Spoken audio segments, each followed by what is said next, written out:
Bend koji je zaludeo region svojim šagadeličnim rock'n'rollom upravo je objavio novi spot za pesmu Muzika za decu. Njihov poslednji album je nedavno izašao i na vinilu, a očekuje ih i nastup na Arsenal Festu u Kragujevcu. O turneji kroz region i Evropu i seizmičkom merenju njihovih koncerata. O svemu tome razgovaramo sa Bojanom Cvjetičaninom i Krisom Guštinom, članovima benda Joker Out. Dobro jutro, hvala vam što ste ovoga jutra sa nama.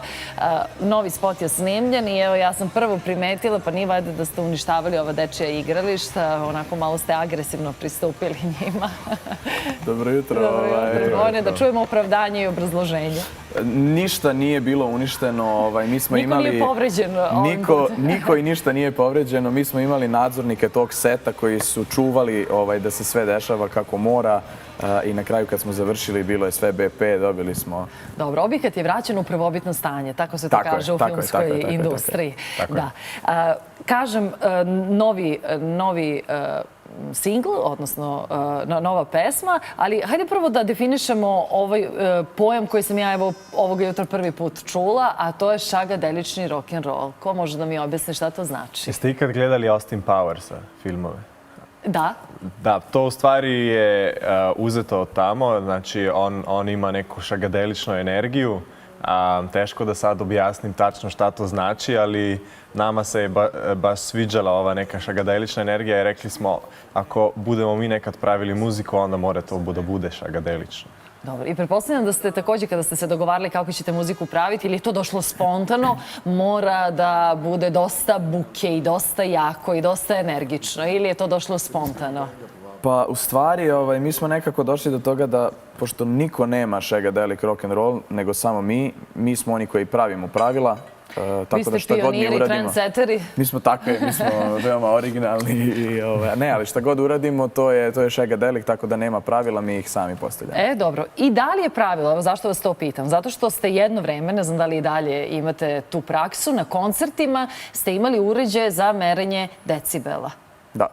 Zašto? Zato što je to tolika buka bila ili... Da, u stvari imamo jednu pesmu koja se zove Sunny Side of London i u toj pesmi u refrenu ja kažem scream as loud as you can, znači vičite koliko glasno možete i ljudi bukvalno samo viču, nema nikakvog pevanja, tako da činilo nam se zanimljivo da izmerimo koliko je to glasno i došli smo do, ja mislim da 127 zarez nešto. 0,9 decibela.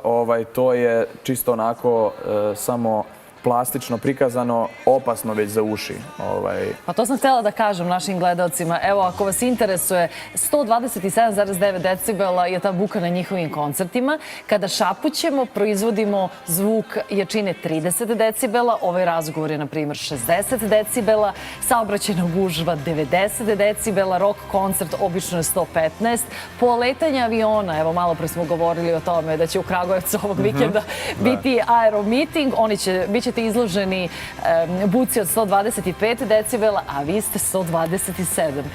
Jače od bilo čega. Da. Pa dobro, ali to nije dobro za vaše uši. Znate da imate neke, pa i u našoj zemlji imate te rock muzičare kojima je sluh otišao. To treba da vam bude za nauku. Da, mi imamo na sreću in-ear monitoring sisteme, znači da muziku slušamo kroz slušalice koja je nameštena za nas.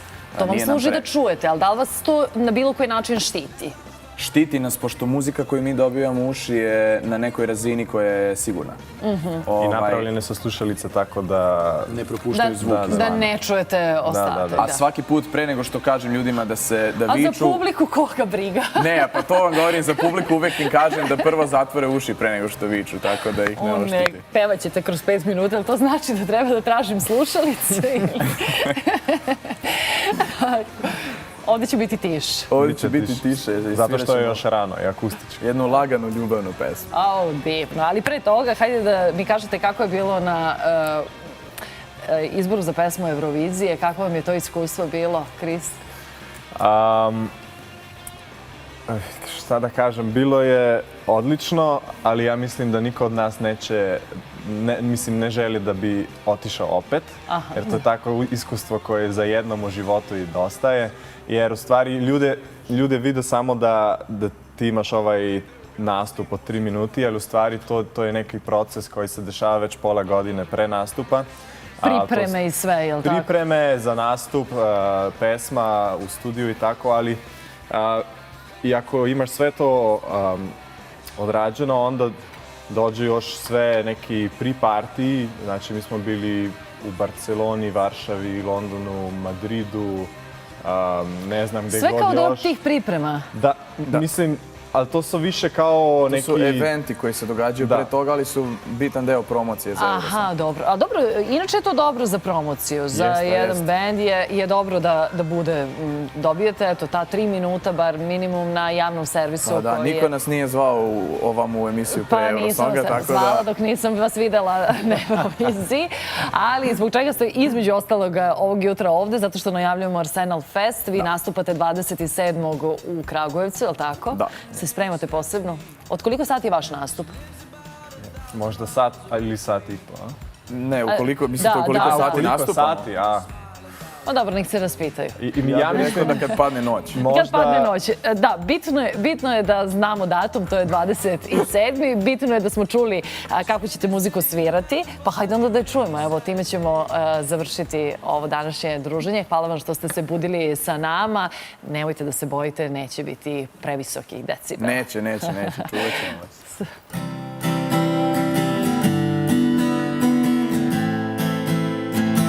Ovo je pesma o slomljenom srcu, kad voljena osoba ode iz kuće gde ste nekad živjeli zajedno. Prošlo je već 9 dana, još se nisi vratila. Ja ću da sačekam još malo, možda mesec, možda 2, pa da otvoriš vrata ko da ništa nije bilo. I da te klasično pitam kakav ti je bio dan, da se smejemo svim malim pričama. Šta ćemo za ručak, imamo li neki plan, da li se izlazi večeras ili se sudimo na stan. Da se grlimo i ljubimo i da si kažemo da se volimo i da se sprdamo i smejemo dok si noge grejemo. Ako toga više neće biti, ljubav je najobičnija laž. Ako toga više neće biti, ako me stvarno ostavljaš bez da me jednom pogledaš i da mi jedan razlog daš. Mene nema, znam da znaš.